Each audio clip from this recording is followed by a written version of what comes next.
Welcome to the Encore Audio Archives YouTube channel. I'm Taper Dave, and this is my channel. I've uploaded hundreds of talks here that I've recorded at meetings in West LA, and I've also recorded conventions starting in 2013. I've got a bunch of those up. And Walt and Mary Murray, the original owners of Encore Audio Archives, started the company in the 80s, and Walt recorded Joe and Charlie's and a bunch of stuff down in Vista, California. My sobriety date is June 20th of 1994.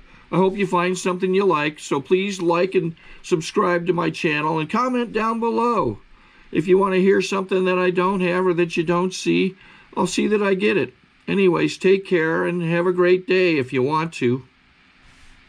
To obtain additional copies, receive a free catalog of AA and Al-Anon talks, or to find out about our tape and CD of the Month Club, call Encore Audio Archives at 1-800-878-1308 or visit our website at www.12steptapes.com. Hi, good afternoon, everybody. My name is Gina B, and I am an alcoholic. I can close this. Y'all will find your space again, right? Okay. Good. Thank you. I'll just play with it, and when it ends up happening, you won't hear me talking. You'll hear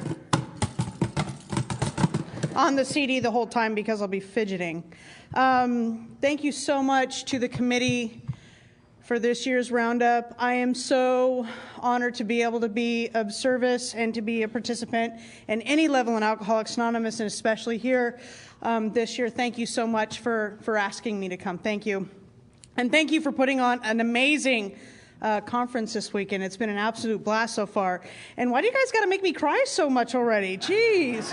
Holy camole. But where else are you going to get that in Alcoholics Anonymous, right? I love Alcoholics Anonymous. Alcoholics Anonymous has absolutely saved my life. I didn't have a life before I came here. What I had was this place where I just woke up in the morning and I was just breathing and walking around, taking up space.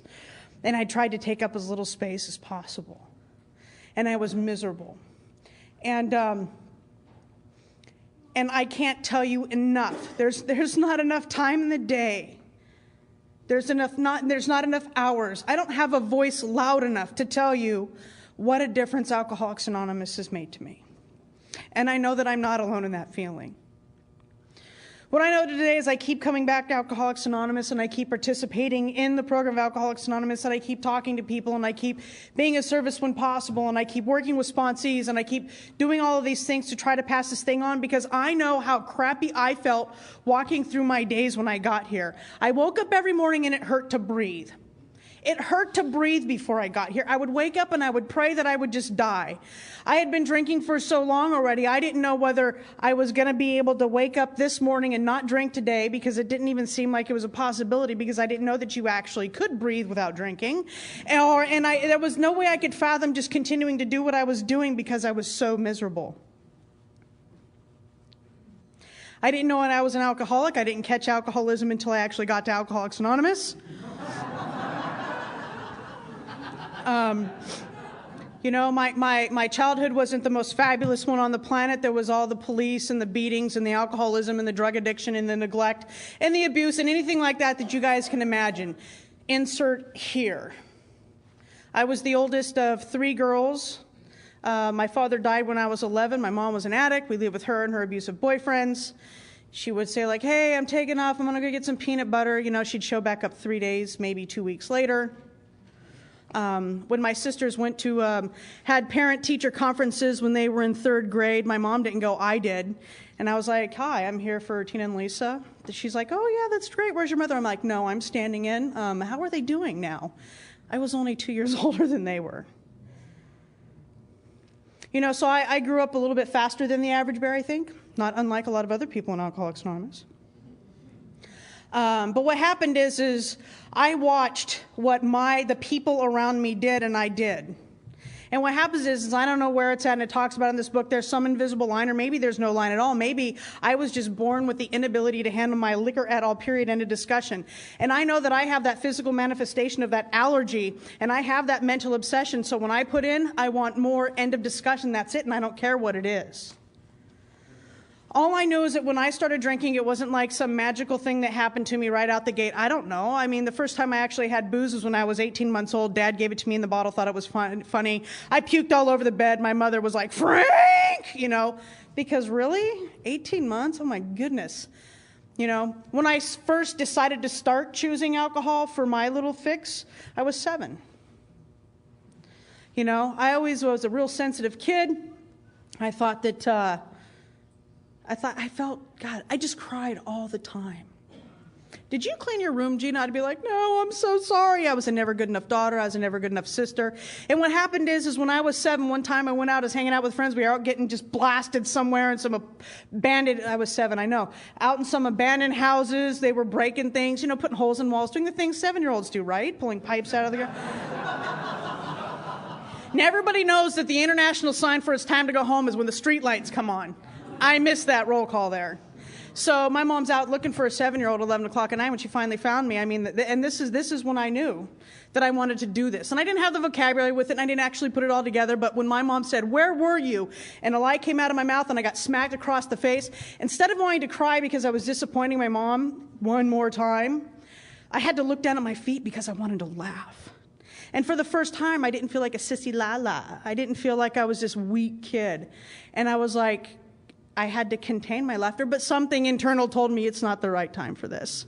So I didn't laugh. But what I did know is that when I was drinking, this was the result for this. And what happened is I figured out that I drank because I liked the effects produced by alcohol. When I was having a really crappy day and I really wanted to just wallow in self-pity, it made it worse for me. It was perfect.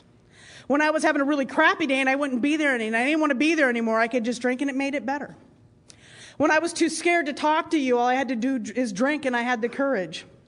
When I was scared to talk to you, but I wanted to disappear in the crowd, not have to, it gave me the ability to disappear. Alcohol was the answer. Alcohol absolutely was the answer for a very long time. But what happened is by the time I reached my junior year in high school, it hurt to breathe.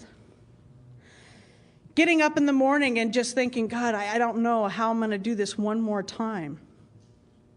And then what happened is I ended up moving. I did a geographic. I ended up in another city. And it was one of the hardest decisions I'd ever made. Not because I thought that my life depended on it, but because I thought my mom's life depended on it. My mom being the alcoholic, worse than I was in our family at the time, I ended up being her caretaker for a long time.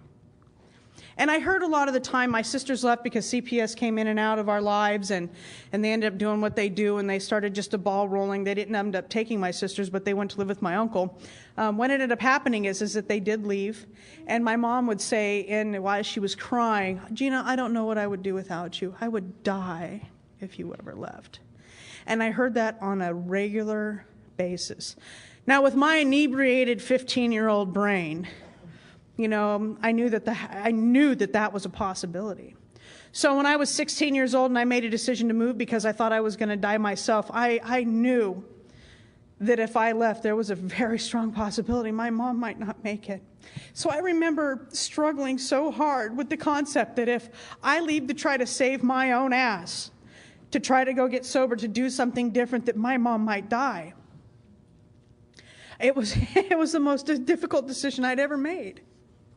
And I was so confused, and I stayed up all night. I was wembling. I was on like a 3-day bender. I mean, I hadn't had a nap for, a week. And finally I told my mom, I said, I've got to go. And she goes, it's okay, honey, you need it. You need to go. And I did, and I moved, and it was the scariest thing. And I ended up in a place that I ended up in Medford, Oregon. I was in the Bay Area. And then I ended up in Medford, Oregon. It was like I regressed 10 years socially up there. I went from like the melting pot to one of the most homogenized places that you could go. And I really did not fit in. And not only that, but I was stark, raving dry. And I know you guys probably don't know, I was angry. I wasn't drinking anymore. I was in new places with new people. I didn't have any skills whatsoever, and I was pissed. I was pissed that I wasn't getting high anymore. I was pissed that I didn't have my Jack Daniels. I was pissed that I had to be in this country hick town. I was just angry. And I had absolutely no skills. What happened is I ended up with a group of kids, and they said, why don't you go to Alcoholics Anonymous? And I was like, oh my God, what a bunch of losers. My interaction with Alcoholics Anonymous was to the extent that my mom's boyfriend used to come and go, and I knew AA didn't work. Because he'd go to 30-day spin dry, and he'd come back talking about promises of flowers and rainbows and happily ever afters, and then 3 weeks later, he'd be drunk again beating my mom. I'd be like, oh, that's great. Alcoholics Anonymous really works. Good job, bud. So when he came back to the table one more time and said, no, really, this time I'm on the wagon. I'm not going to drink anymore. I was like, go F yourself. At 10, 11, 12, 13. Go F yourself. You can't talk to him like that. I'm like, really? Because he can hit you like that? So my belief in Alcoholics Anonymous was really shallow. Well, what they said is, look what you got now. You got anything better to do? And I'm like, well, no, I guess not.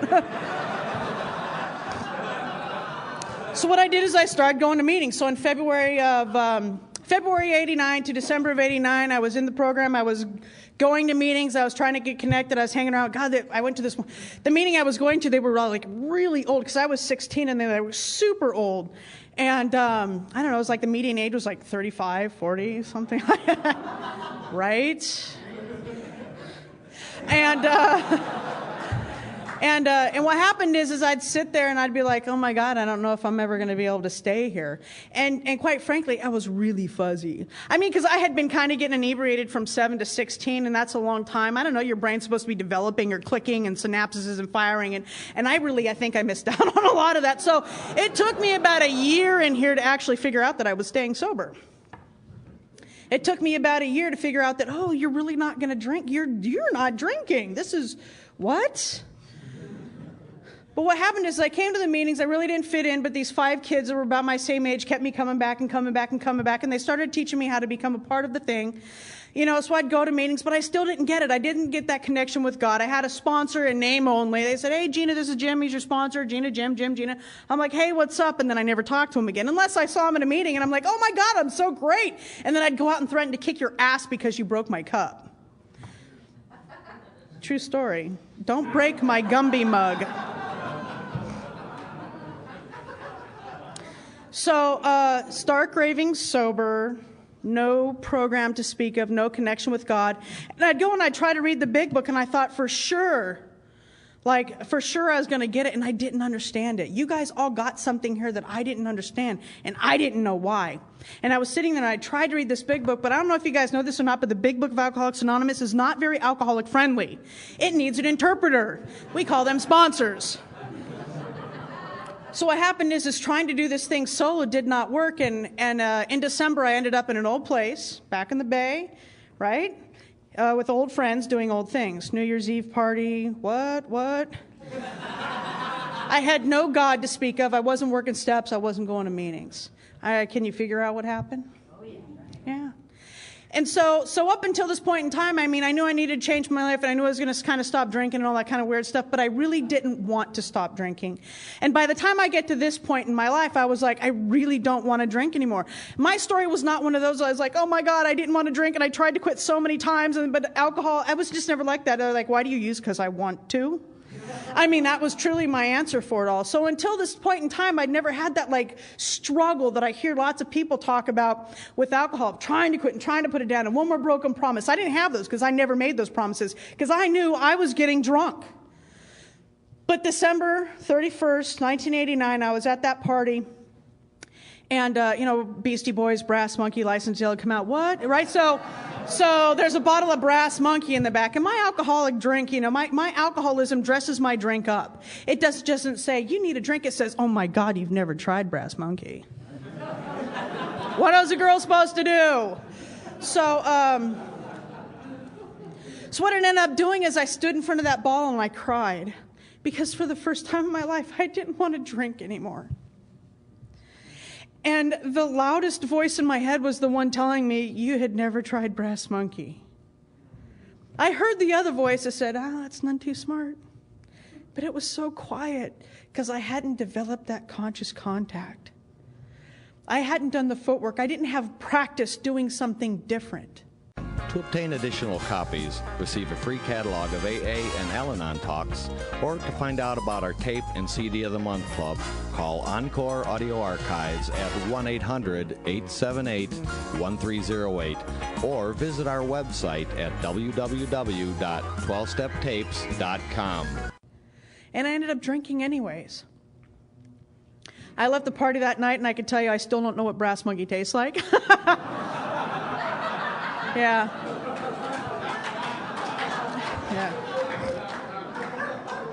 I was a little too much up in here at the moment. And I'd like to say that, oh my God, Alcoholics Anonymous opened up for me and God came rushing in and I started working your program. That's not what happened. I started going to meetings again and never said anything, and I kept collecting chips. And, and it wasn't until I graduated, and it was June of 90, I moved down up into the foothills over here with my grandmother, and I was scared to death of not being able to stay sober. And so I went into a meeting of Alcoholics Anonymous up there the first night that I moved down, and I went into the meeting and I said, I need help. I don't know what to do, and I'm scared.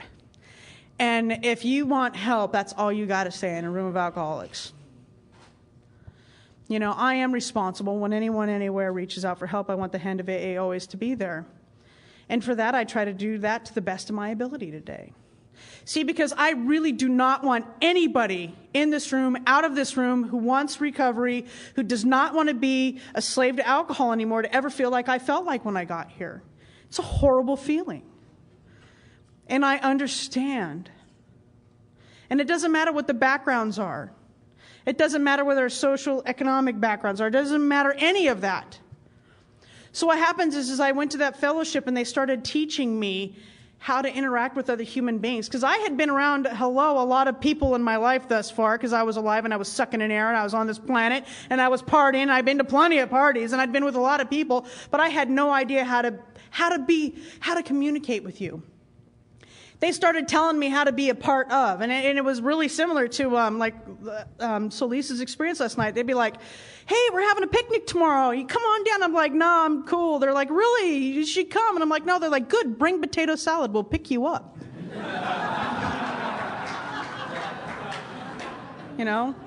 Hey, we're going to go swimming at the river. Come over. I don't have a bathing suit. Danya does. She'll let you borrow one. I'm like, I got to work at 3. Great. Tony's coming down the hill at 2. We'll give you a ride. I'm like, what part of leave me alone don't you people hear when I say no thank you?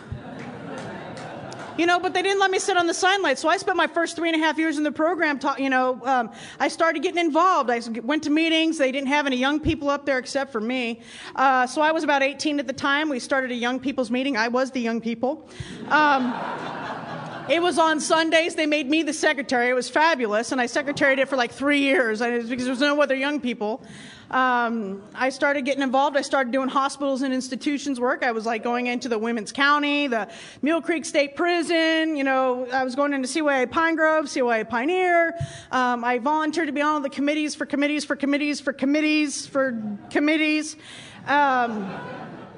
And what happened is about 3.5 years into this gig, I sat down on my bed and I put a shotgun in my mouth because I was absolutely dying still. Because I hadn't done a thorough house cleaning. I hadn't finished the steps of Alcoholics Anonymous. I came in here and I did all kinds of shit. I fellowshipped the crap out of this place. I did service like you couldn't believe. But I hadn't done the thorough house cleaning. I didn't have that trust in my higher power. I kept doing the 1, 2, 3 shuffle, and I'd give God a lot of things, but not everything.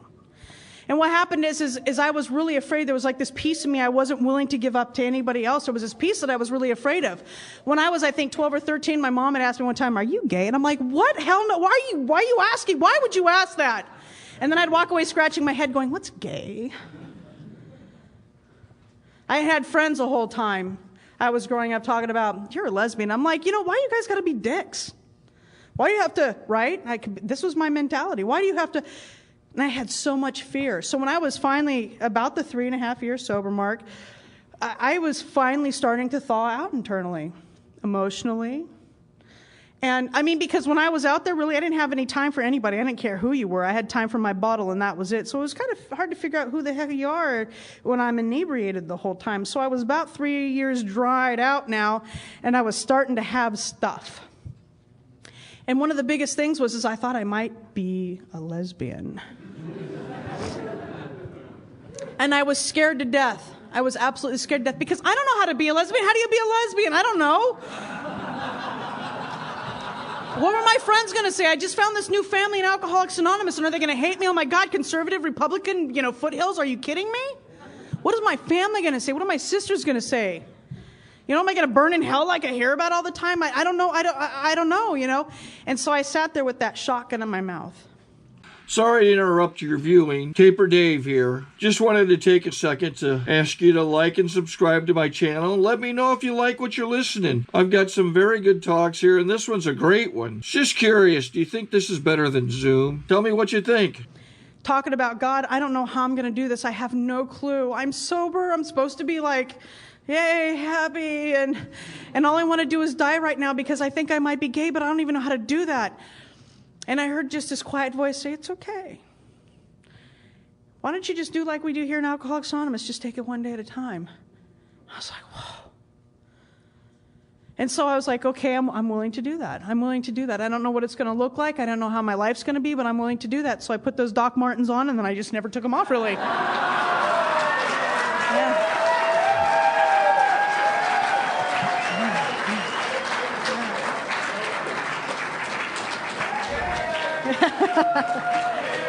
And part of the thing is I was so scared about that whole lesbian thing coming out. And what happened is I never even mentioned it in my 4th or 5th step. Holy crap, never, not once. But what happened is I was willing to give that biggest, most scariest piece of mine to God, and I did. And that's what opened up the rest of the steps for me. Because right after that, I finally got a sponsor. I started working for. I did a 4-step. It's the most archaic 4-step I've ever seen. I've seen a lot of 5th steps from sponsees, and this thing, it's just, I have it still. I'm like, what?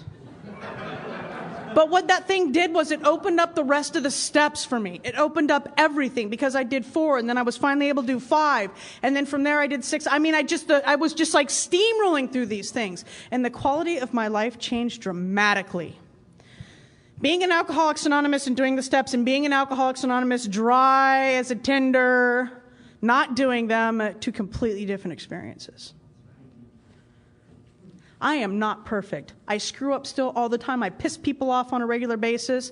But I come into Alcoholics Anonymous, and what you guys have said, guess what? We've got things that we do here that says, it's okay, you can do it again. You get another chance, you can do it again. How about trying to do it different this time? Oh, didn't work this time. How about you can do it again? What, you screwed up again? Good, you can do it again, and you can do it again, and you can do it again. I can screw up as many times as I want to here. And I can still keep coming back, and I get to do it again, even if it's the same damn thing. I have shown my ass in Alcoholics Anonymous because I've grown up here. I've been here since I've been going to meetings since I was 14. I've been involved in actually going to meetings since I was 16. So I have absolutely grown up here and done everything a 16, 17, 18, 19, all the way up to standing here present person would do when they're screwing up and acting a fool. And I have done it here. And then I have come in here and said, yeah, that was me, my bad. And you're like, that's all right. Keep coming back anyways. And the great thing is because of all those things that I've done in between, I haven't had to take a drink. And it's not because I think it's not because I think I've got this thing licked. It's because I've actually stayed here and done the work and established that contact with a higher power that I know is going to get me stay here.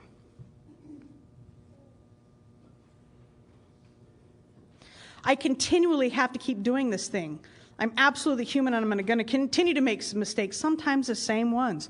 But I get to keep doing this thing over and over again. I don't have to take a drink to start over in Alcoholics Anonymous. I have lots of friends, and I just talked about this the other day.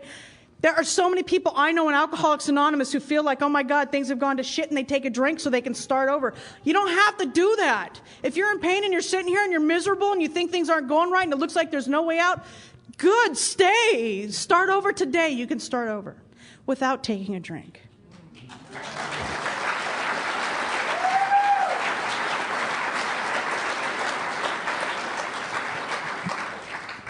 I was here for about 10 years, the first time I heard actually somebody talk about my story.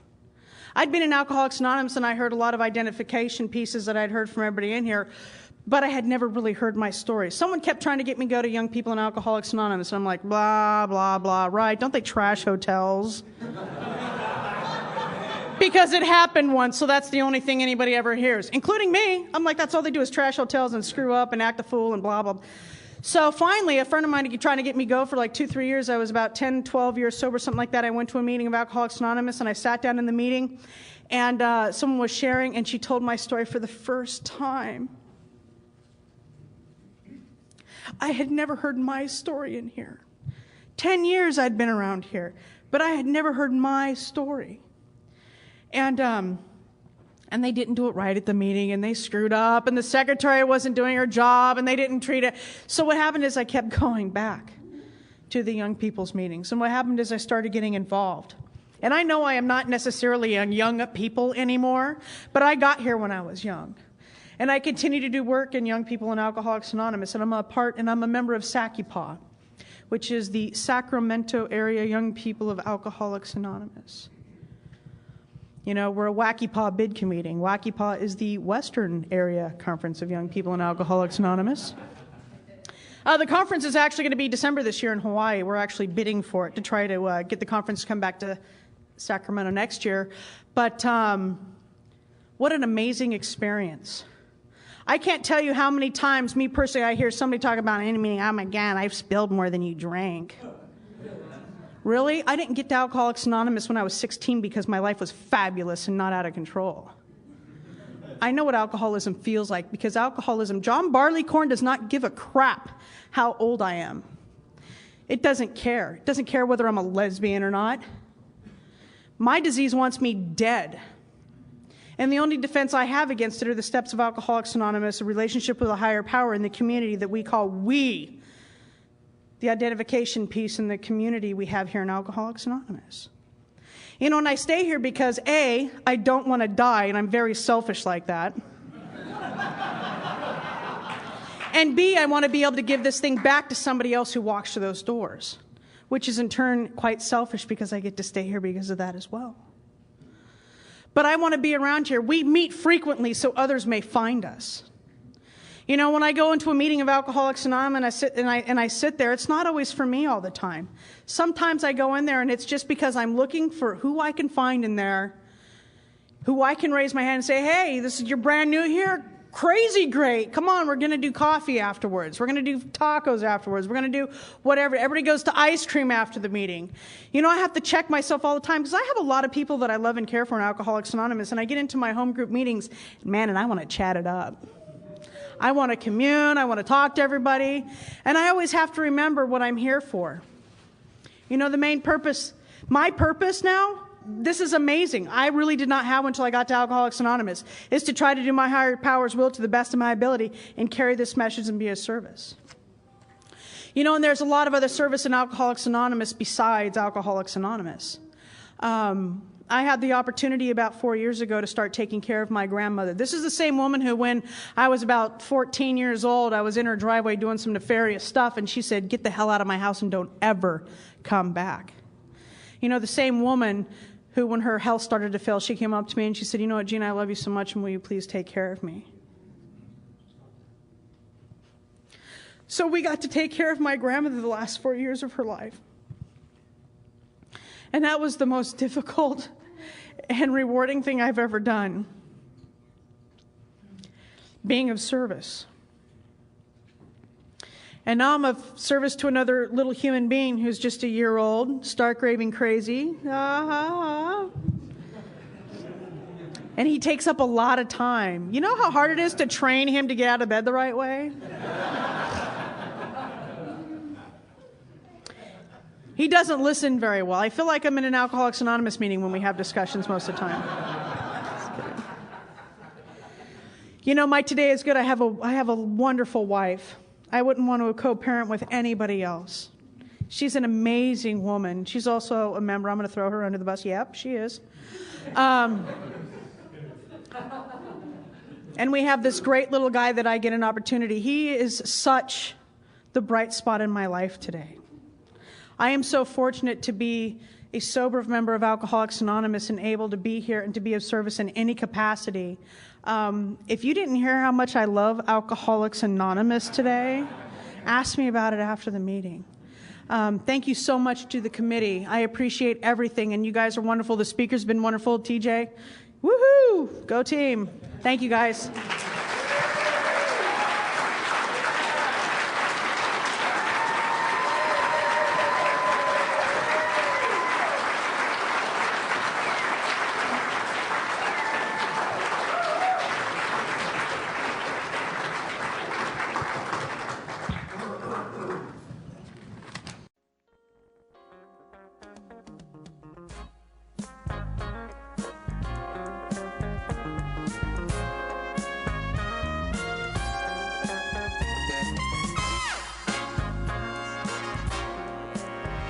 We hope you've enjoyed this recording. To obtain additional copies, receive a free catalog of AA and Al-Anon talks, or to find out about our tape and CD of the Month Club, call Encore Audio Archives at 1-800-878-1308 or visit our website at www.12steptapes.com.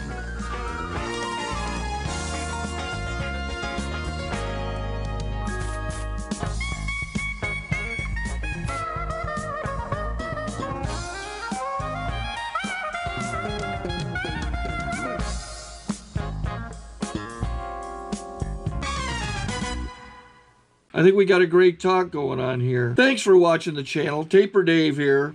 Just curious, do you think this is better than Zoom? Okay, this is how I prepare my drone for launching.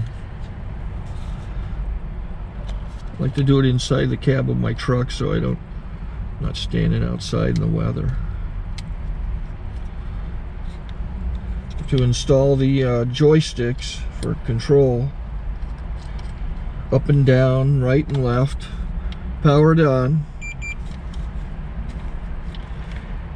I have an Android phone that I use to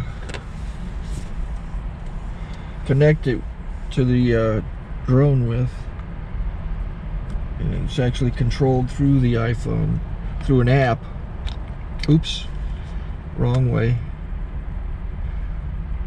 It's actually controlled through the iPhone, or through this Android phone, through the app. It's actually controlled through the Android phone, through an app, and you connect it through this short connection right here.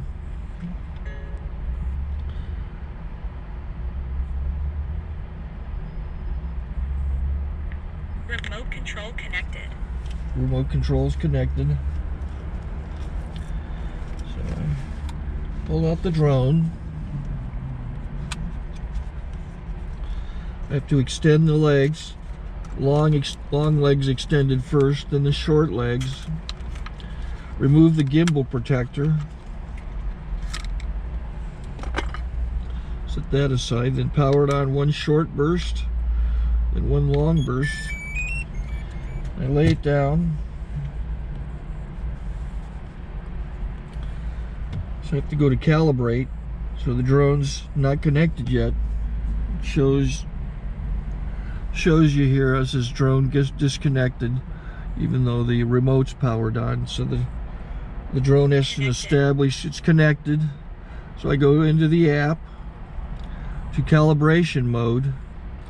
First I'll calibrate the remote controller. Start calibration.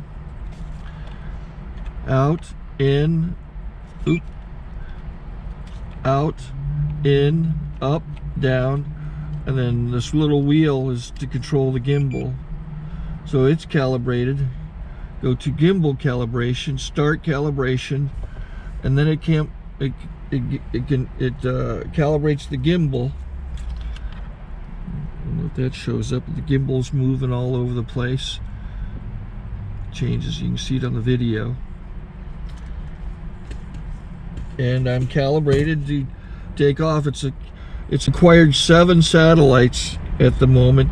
There are 26 satellites up in the sky, which it has to acquire before you can take off. So it's connected. It's got enough satellites. This is white. I can go to press this little arrow button, Swipe right to take off, and it would start the motors if I slid this to the right, but I'll wait till I get outside. Don't want to do it inside.